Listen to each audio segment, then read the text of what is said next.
Hello everyone, in this video we are going to talk about OnePlus 7 Pro leaks.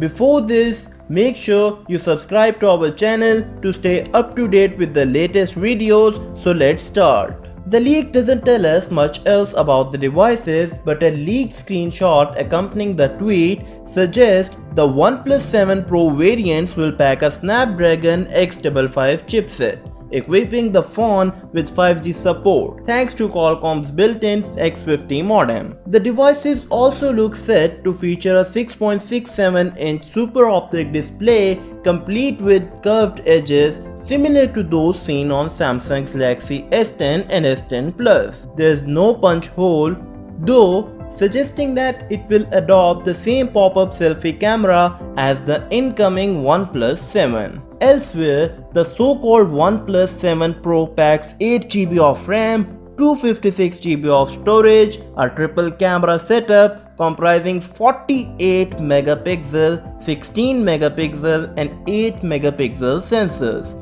and Google's Android 9 Pie OS. There's no words on the OnePlus 7 price, but the OnePlus 6T, the most recent handset for the firm, launched at $549 and €499, and the prices have been gradually creeping up since the range began. So we would expect the OnePlus 7 will cost at least that much, if not more. The triple cameras on the backside of the OnePlus 7 are also shown off, adding weight to earlier rumors that the smartphone will support a Galaxy S10 SKU setup. So that's it guys, thank you so much for watching our reviews. Make sure you like the video and do subscribe to our channel. We will see you in another video.